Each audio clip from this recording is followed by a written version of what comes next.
The grass was wet beneath Arabella's bare feet when she found the child standing on the ducal lawn at midnight. A small figure in a white nightgown, holding a folded piece of paper against her chest.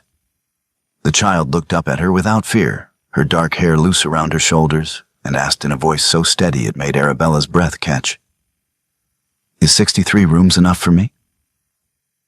Arabella knelt slowly, her dressing gown soaking through at the knees, and reached out one hand without touching. "Are you lost?" she asked. But the child shook her head and said, "I am not lost. I came to see." Then Julian appeared on the gravel path, his coat unbuttoned and his face pale in the moonlight. And Arabella understood with a clarity that made her chest tighten that she had been asking the wrong question for 3 years. Arabella had smelled lavender on Julian's collar every morning for 3 years. Not the English lavender she grew in the kitchen garden, something sharper, wilder, with a note of resin underneath. She had noticed it first in the 2nd month of their marriage, when he kissed her goodbye in the bedchamber and she caught the scent as he straightened. She had asked him once, early on, where he walked in the mornings. He had told her the birch path, the one that ran east from the estate toward the old tenant cottages. He had told her it was treacherous in winter, overgrown in summer, and dangerous in autumn when the leaves turned slick. He had told her this in 4 separate seasons, and she had believed him every time. The child on the lawn was barefoot. Her feet left small prints in the wet grass, made darker patches against the silver-green expanse. Arabella could see the hem of the nightgown trailing dirt and the corner of the folded paper beginning to soften in the dampness. She did not stand. She stayed kneeling, her hands open at her sides, and said quietly, "What is your name?" The child looked at her for a long moment, then passed her to where Julian stood frozen on the gravel. "Sophie," she said, "I drew the house. I counted the windows. Is 63 rooms enough?" Arabella heard Julian take a step forward, heard the crunch of stone beneath his boot, and she turned her head just enough to see him. His face was white, his mouth opened, but no sound came. She looked back at the child and said, "Enough for what, Sophie?" Sophie answered simply, "For me. Harriet said the big house has a different family, but I wanted to see." Arabella felt something crack open inside her chest, something that had been sealed for 3 years. She rose slowly to her feet, her dressing gown heavy with water, and turned to face Julian fully. He was standing 5 paces away, his hands loose at his sides, his expression unreadable in the moonlight. She said nothing. She walked past him toward the house, and after a moment she heard his footsteps follow. Inside, Mrs. Lennox appeared in the corridor with a shawl and a lamp, her eyes wide. 2 footmen stood near the servants' entrance, watching. Arabella took the shawl and wrapped it around Sophie's shoulders, then looked at Mrs. Lennox and said, "Prepare the blue guest room. A fire, hot water, bread and milk if she will take it." Mrs. Lennox hesitated, her gaze flicking to Julian, who stood in the doorway with his coat dripping onto the marble. "Your Grace?" she said uncertainly. Arabella repeated firmly, "The blue room, now." Mrs. Lennox curtsied and disappeared down the corridor. The footman did not move. Arabella turned to Julian and said quietly, "Tell them to go." He nodded once, sharply, and gestured. The footman retreated. The door to the servants' wing closed with a soft click. Arabella looked down at Sophie, who was clutching the folded paper and looking around the entrance hall with wide eyes. She knelt again and said gently, "May I see what you drew?"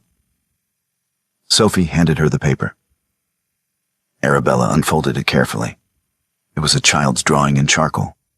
A large house with too many windows, a path leading away from it, and 2 small figures standing in the doorway. One was taller than the other. Arabella's hands did not shake. She folded the paper again and gave it back. "It is a very good drawing," she said. "You counted correctly, 63 rooms." Sophie's face brightened. "Harriet said I could not count that high, but I can." She acknowledged this. "I see that." She stood, and held out her hand. Sophie took it. Together they walked toward the staircase, and Julian followed 3 paces behind. The blue guest room had been prepared by the time they reached it. A fire burned in the grate, and Mrs. Lennox had laid out a tray with bread, butter, and a cup of warm milk. Sophie sat on the edge of the bed and ate slowly, her feet swinging above the floor. Arabella sat in the chair by the fire and watched her. Julian stood in the doorway and did not enter. When Sophie had finished eating, she climbed beneath the covers and closed her eyes. Arabella waited until the child's breathing deepened, then rose and walked to the doorway. Julian stepped back into the corridor. She followed him and closed the door softly behind her. They stood facing each other in the dim light of the corridor. Arabella looked at him for a long moment and then said, "She is yours." It was not a question. Julian's jaw tightened and he nodded once. "How old is she?" Arabella asked. He answered quietly, 5. "Where has she been?" "Birch Cottage." Arabella felt the words settle into her chest like stones. "The cottage at the end of the birch path," she said. "The path you told me was dangerous." Julian did not answer. Arabella turned and walked toward their bedchamber. She did not look back to see if he followed. She had visited Dr. Ellis twice in 3 years. The first time had been 6 months into her marriage, when the nursery remained empty and the dowager had begun making pointed remarks about the Sinclair duty. Dr. Ellis had examined her and told her there was no physical cause for concern. The second visit had been 18 months later, after another winter of silence and another spring of empty rooms. Dr. Ellis had told her the same thing, but his tone had shifted. He had used the word temperamental. He had suggested that some women carried anxieties that interfered with natural processes. He had recommended rest, distraction, and patience. Arabella had believed him.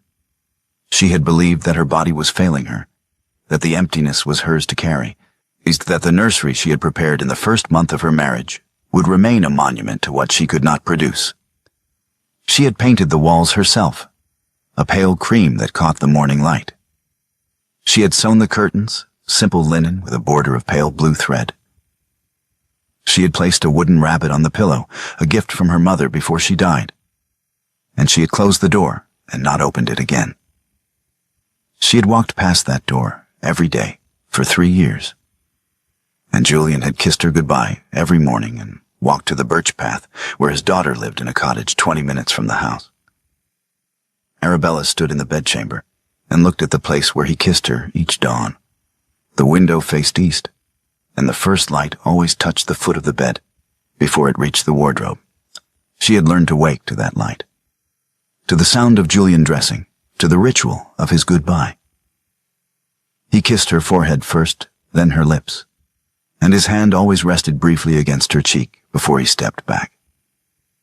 She had loved those mornings. She had believed they were building something together, something that would one day fill the nursery down the corridor. She turned when she heard his footsteps in the corridor. He entered the room and closed the door behind him. He did not speak. Arabella walked to the wardrobe and opened it, then began removing her traveling trunk from the bottom shelf. Julian spoke her name. She did not look at him. She placed the trunk on the bed and opened it, then began folding a shawl into the bottom. He tried again. "Arabella, please." She looked at him then. He was standing near the door, his coat still damp, his hair disheveled. His hands were loose at his sides, and his face was pale. She said quietly, "I am preparing to leave in the morning. You may say what you need to say, but it will not change that." "Where will you go?" he asked. "To my father's house in Kent." Julian took a step forward. "You do not need to leave." Arabella folded a second shawl and placed it in the trunk. "I do," she said. "I cannot stay in a house where I have been lied to for 3 years by the man who kisses me goodbye every morning." Julian protested. I did not lie. Arabella stopped folding. She turned to face him fully, her hands still holding the edge of the shawl. You told me the birch path was dangerous, she said. You told me this in winter, in spring, in summer, and in autumn. You told me it was treacherous and overgrown and not safe for walking. Was that the truth? Julian's jaw tightened. He did not answer. I walked it 2 weeks ago, Arabella said. It is flat. The ground is firm. There are no roots to trip over, no stones to turn an ankle. It is the safest path on the estate. Julian closed his eyes briefly, then opened them. I did not want you to find the cottage. Why? Because I did not know how to tell you. Arabella set the shawl down on the bed. She walked toward him slowly, her bare feet silent on the carpet. She stopped 2 paces away and said, You did not know how to tell me that you had a daughter. So instead you lied about a path, and you let me believe that my body was failing me, and you kissed me goodbye every morning and walked to her. He tried to explain, honest it was not like that. Then tell me what it was like. He opened his mouth and then closed it. He looked at her with an expression she had never seen before, something raw and unguarded, and he said, I do not know how to say it in a way that will not make it worse. She replied evenly, Then do not say it. She turned and walked back to the bed. She picked up another shawl and folded it with precise, deliberate movements. I will leave in the morning. You may tell the dowager whatever you wish. Julian did not move. Arabella continued packing. After a long moment, she heard him leave the room and close the door softly behind him. Sophie had climbed out of the cottage window just after midnight. She had heard Julian and Harriet arguing in the front room, their voices low but sharp, and then she had pressed her ear to the crack in the door to listen. Harriet had said, If the Duchess discovers... And Julian had interrupted her, his voice tight with something Sophie did not understand. She is a child, not a complication. Sophie had not understood what that meant, but she had understood the tone. She had heard it before, in the weeks after her mother died, when Julian came to the cottage and sat in the chair by the fire and did not speak. Harriet had used that tone then too, careful and measured, as if words were fragile things that might break if spoken too loudly. Sophie had gone back to her room and put on her nightgown. She had taken the drawing she had made of the big house and folded it carefully, then climbed out the window onto the grass below. The walk to the big house had taken longer than she expected. The path was dark, and the trees made shapes against the sky that looked like hands reaching. But she had counted her steps the way Harriet had taught her, and she had not been afraid. When she reached the lawn, she had seen the lights in the windows and the shape of the house rising against the stars. She had counted the windows one by one, touching each number with her finger in the air. And when she reached 63, she had felt something settle inside her chest. Harriet had said the big house had a different family, but Sophie had wanted to see for herself. The woman who found her had knelt in the wet grass without hesitation. She had not grabbed Sophie or scolded her or told her to go back. She had asked if Sophie was lost, and Sophie had told her the truth. She was not lost. She had come to see. Now Sophie lay in a bed that smelled like lavender and clean linen, and she listened to the sound of voices in the corridor outside. She could not hear the words, but she could hear the tone. The woman's voice was steady and low. The man's voice was rough and broken. Sophie closed her eyes and thought of the drawing folded beneath her pillow, and she wondered if 63 rooms was enough. Morning came slowly. Arabella woke to the sound of the door opening and turned to see Julian standing in the doorway, already dressed. He looked as though he had not slept. His collar was crooked, and there were shadows beneath his eyes. He crossed the room and sat on the edge of the bed, and Arabella sat up and pulled the blanket around her shoulders. He leaned down and kissed her forehead, then her lips, the same ritual they had shared every morning for 3 years.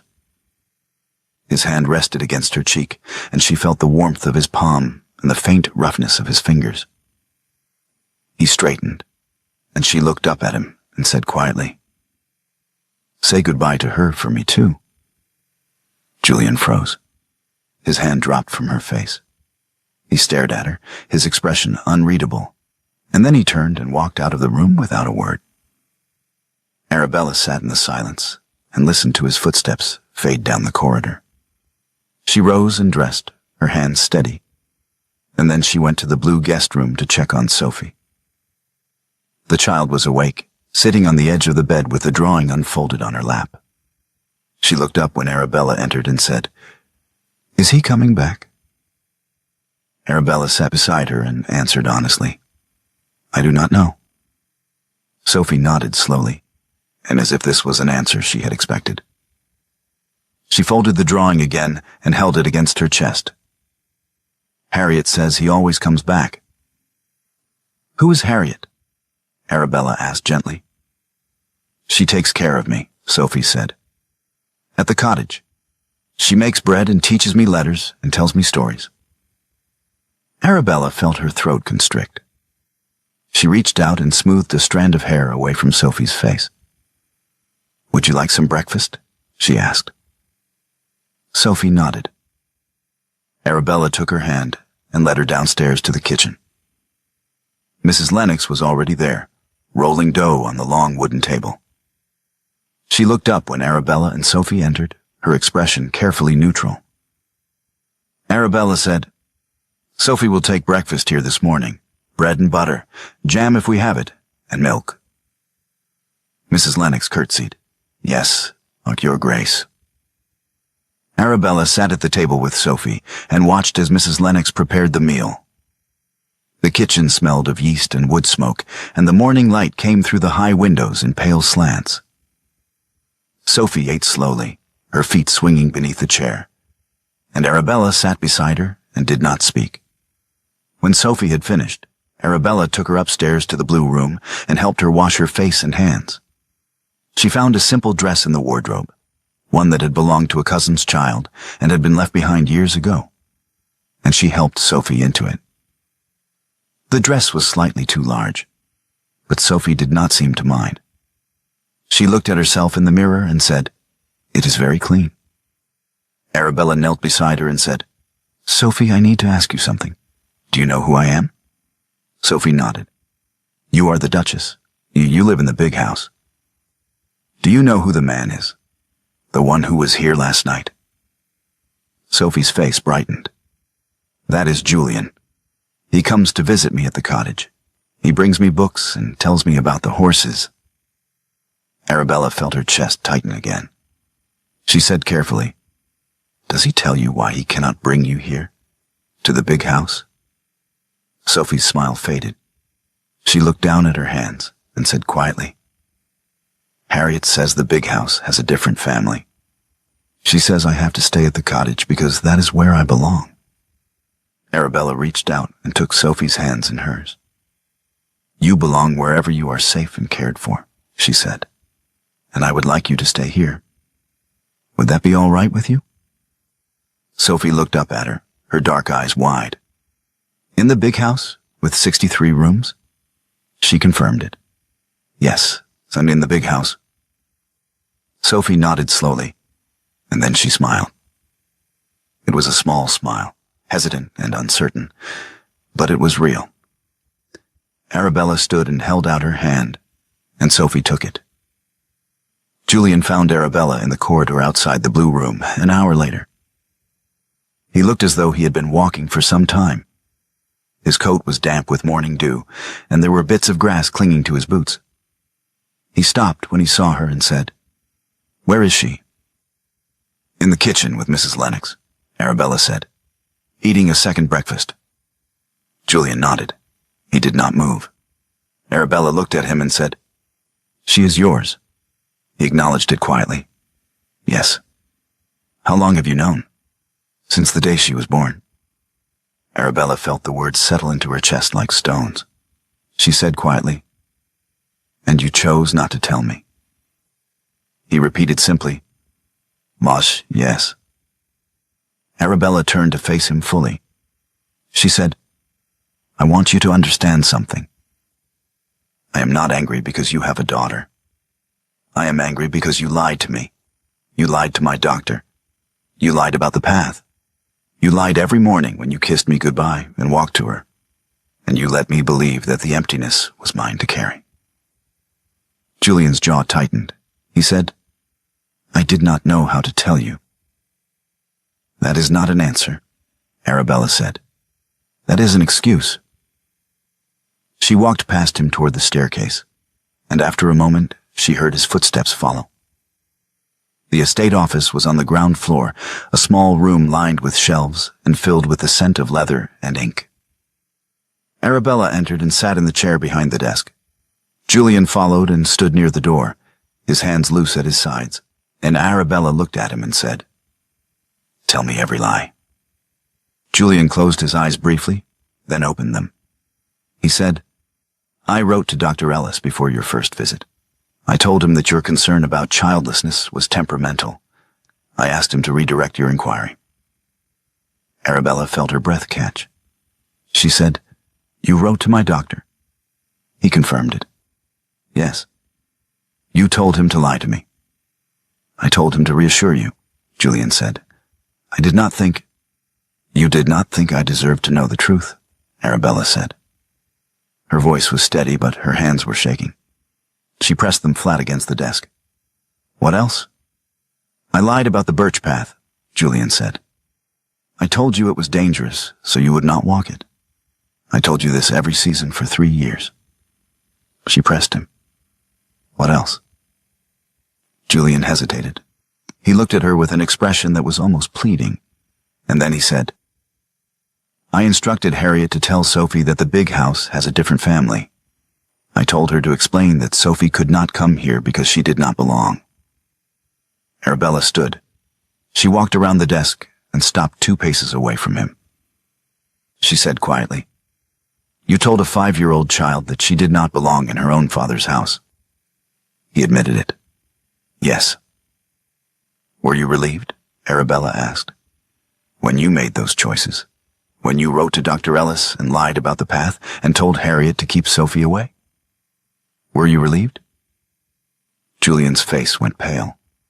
He opened his mouth, then closed it. Finally, he said, "Yes." Arabella felt a cold understanding wash through her, sharp and clarifying.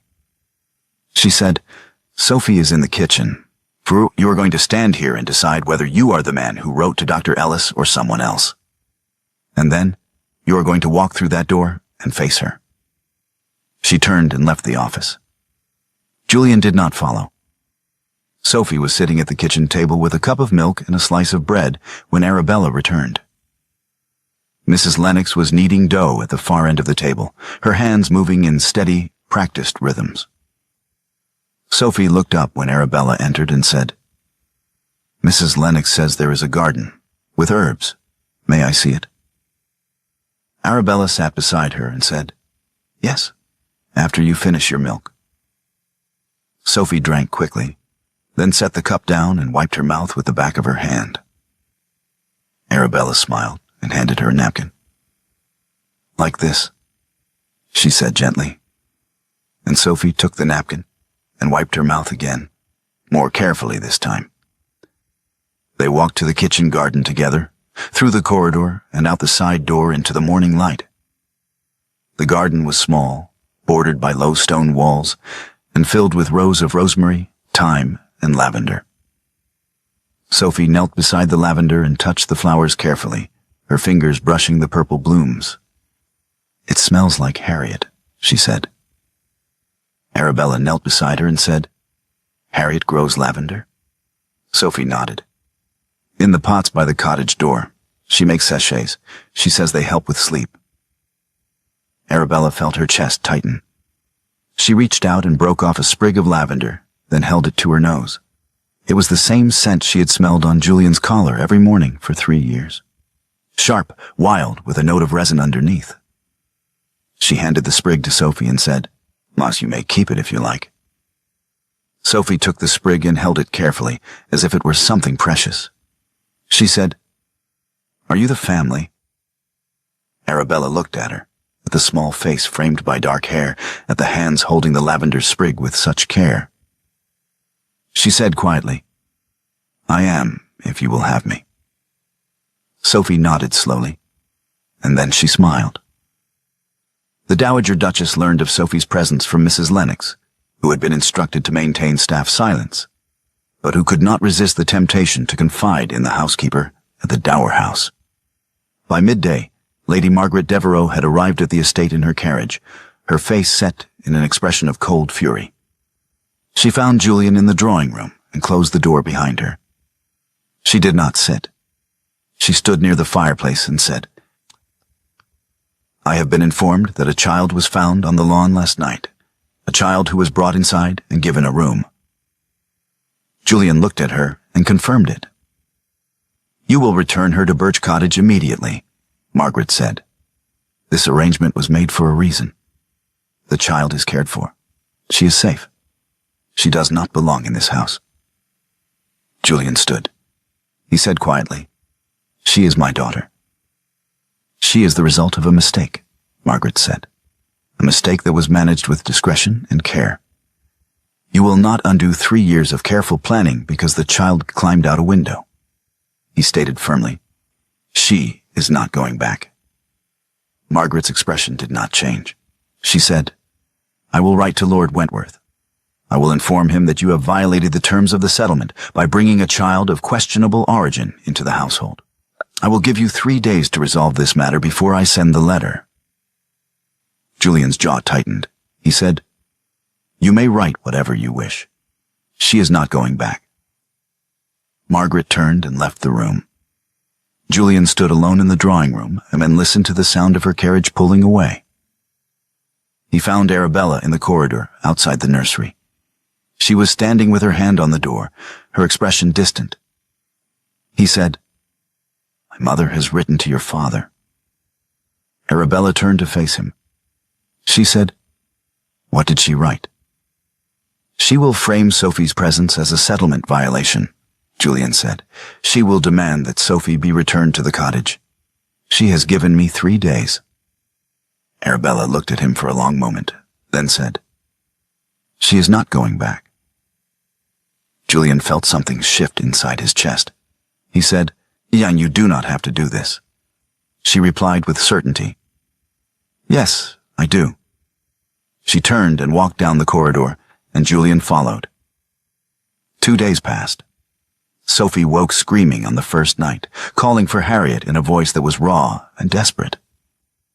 Arabella heard her from the corridor and entered the blue room to find Sophie sitting up in bed, her face wet with tears. Arabella stopped in the doorway and did not approach. She said quietly, "I am here, Sophie. You are safe." Sophie looked at her, her chest heaving, and then she said, "I want Harriet." Arabella acknowledged this gently. "I know. Would you like me to sit with you?" Sophie hesitated, then nodded. Arabella crossed the room and sat in the chair by the fire. She did not try to touch Sophie or move closer. She simply sat and waited, and after a long moment, Sophie lay back down and closed her eyes. On the second day, Arabella took Sophie to the kitchen garden again. She showed her how to identify rosemary by the shape of the leaves, thyme by the scent, and lavender by the color of the blooms. Sophie listened carefully, her small hands touching each plant as Arabella named it. Julian watched from the garden gate, but did not enter. Harriet found him standing there and said, "Walk through it." Julian turned to look at her. Harriet was a tall woman with gray hair and a steady gaze. She had cared for Sophie since the day Catherine died, and she had never once asked Julian for more than what was necessary.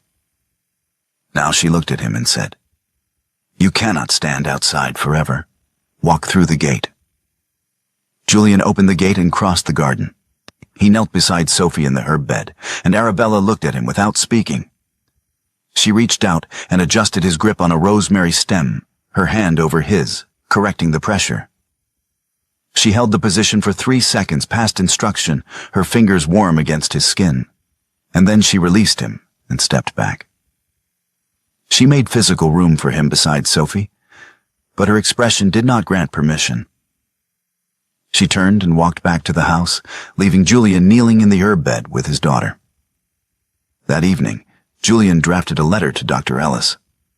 He sat at the estate desk and wrote in careful, deliberate script. Dr. Ellis, 3 years ago, I wrote to you regarding my wife's concern about childlessness. I instructed you to redirect her inquiry and to frame her concern as temperamental. And I did this to conceal the existence of my daughter, who was living on the estate at Birch Cottage. I am writing now to confess that I misrepresented my wife's condition. The harm was my choice. I ask nothing of you except that you understand the full scope of what I did. Julian Devereux, Duke of Ashmore. He folded the letter and brought it to Arabella in the morning room. She was sitting by the window with a book in her lap, though she did not appear to be reading. He placed the letter on the table between them and said, I wrote to Dr. Ellis. Arabella picked up the letter and read it without speaking. When she finished, she placed it back on the table and looked at him. She did not say it was enough. She did not say anything at all. Julian stood for a moment, then turned and left the room. The dowager prepared the estate drawing room for Lord Wentworth's arrival. She instructed Mrs. Lennox to ensure that the staff remained silent and that no evidence of Sophie's presence was visible. Mrs. Lennox nodded and curtsied, but her hands were shaking as she left the room. Sophie found Arabella in the morning room, climbed onto the chair beside her. She said, Why can I not go to the nursery wing? Arabella took her hand and said, Soon. When is soon? Sophie asked. Arabella looked at her, with the small face turned up toward hers, and she said, I do not know yet, but I promise you, it will be soon. Sophie nodded and leaned against Arabella's shoulder.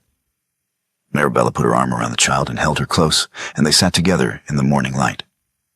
Lord Wentworth arrived on the 3rd day, for he was a tall man with gray hair and a stern expression, and he entered the estate drawing room with the air of a man who had traveled a long distance and had no patience for delays. The dowager rose to greet him, her hands folded neatly in front of her. She said, Lord Wentworth, thank you for coming. Wentworth nodded curtly. He said, Your letter was quite clear, Lady Margaret. You claim that my son-in-law has violated the terms of the settlement. He has brought a child of questionable origin into the household, Margaret said. A child who has been living at Birch Cottage for 5 years. The arrangement was made to protect the family's reputation and to preserve the alliance between our houses. By bringing the child into the main house, he has placed both at risk. Wentworth looked at Julian, who was standing near the fireplace, and he said, Is this true? Julian stepped forward. He said, Yes, I have a daughter. Her name is Sophie. She is 5 years old. She has been living at Birch Cottage since the day she was born. Wentworth's expression did not change. He said, Why was I not informed of this? Because I was ashamed, Julian said. Because I did not know how to explain that my first wife died in childbirth, and that I could not bear to bring the child into the house. Because I chose to hide her, rather than face what I had done.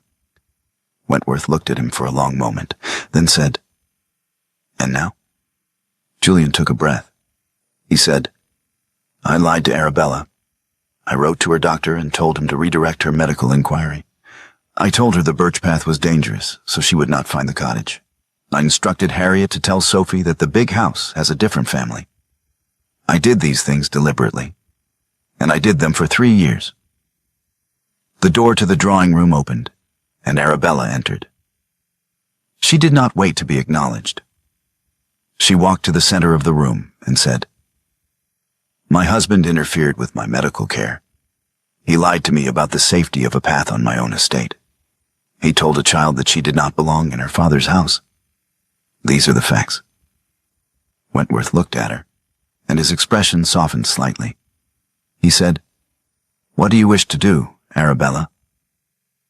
Arabella looked at the dowager, then at Julian, then back at her father. She said, I wish to raise Sophie in this house. I wish for her to have the nursery that has been waiting for 3 years. I wish for my husband to decide whether he is the man who wrote to Dr. Ellis or someone else. Wentworth nodded slowly. He turned to the dowager and said, My daughter's husband interfered with her medical care. That is not a settlement violation. That is a betrayal of trust. The family's reputation rests on the decision of the woman your son deceived, not on your definition of propriety. The dowager's face went pale. She said, Lord Wentworth, I must insist. You may insist all you like, Wentworth said. But I will support whatever choice my daughter makes. And I suggest you do the same. He turned and left the room. The dowager stood in silence for a long moment, then walked to the door and left without another word. Arabella turned to Julian and said, Come with me. She led him upstairs to the nursery. The door had been closed for 3 years, and when Arabella opened it, the room smelled faintly of dust and lavender. The walls were painted a pale cream, and the curtains were simple linen with a border of pale blue thread. On the bed was a wooden rabbit, worn smooth with age. Arabella stood in the center of the room and said, I prepared this room 3 years ago. I painted the walls. I sewed the curtains. I placed the rabbit on the pillow and I waited. Julian stood in the doorway and began to speak. My father told me I was never what was required, Arabella said. Her voice was steady, but her hands were shaking. And then the nursery stayed empty, and I thought he was right. I thought my body was failing me. I thought the emptiness was mine to carry. Julian crossed the room and stood in front of her. He said, I am sorry. That is not enough, Arabella said. Sorry is what you say when you forget a name or arrive late to dinner. This is not that. Julian's jaw tightened. He said, I know. The door opened, and Sophie appeared in the doorway, holding Harriet's hand. She looked around the room with wide eyes and said, Is this my room? Arabella turned to face her. She said, It has been waiting 3 years. Sophie let go of Harriet's hand and walked to the bed. She picked up the wooden rabbit and held it carefully, her fingers tracing the smooth ears. She said, What is his name? He does not have one yet, Arabella said. Would you like to give him one?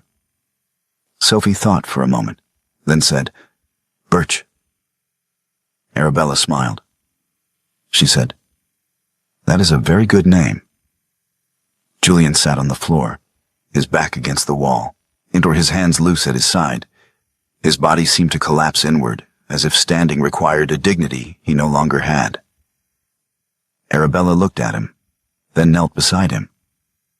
She reached out and placed her hand against his sternum, her palm flat against his chest.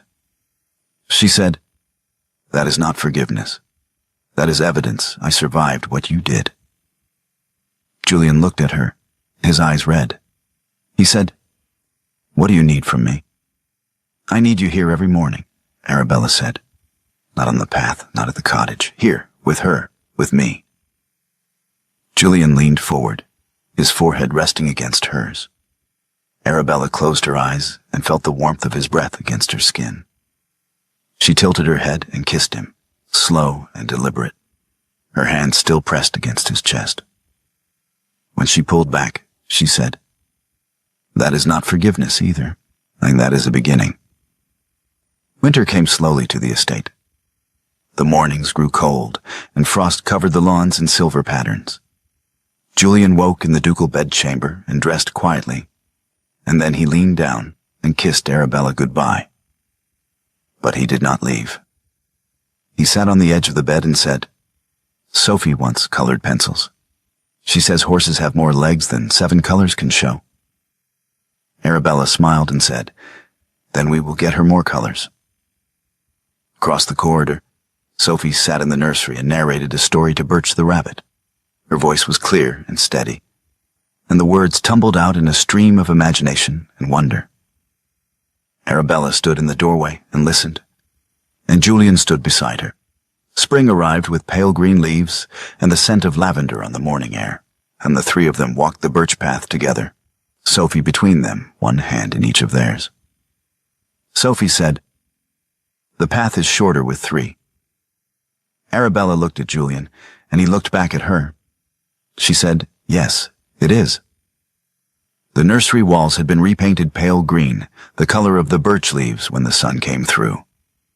Birch the rabbit sat on the pillow, and the curtains moved gently in the morning breeze. On the estate desk, framed in simple wood, was Julian's letter to Dr. Ellis. The words were clear and deliberate. "I misrepresented my wife's condition. The harm was my choice." Arabella stood at the window and looked out at the garden. Julian came to stand beside her, and Sophie ran in from the corridor with a drawing in her hand. She held it up and said, "I drew us, all three." Arabella took the drawing and looked at it. The three figures standing on a path, holding hands. She knelt and said, "It is beautiful, Sophie." Sophie smiled and ran back to the nursery. Julian put his arm around Arabella's shoulders, and she leaned into him. They stood together in the morning light, and for the first time in 3 years, the house felt whole.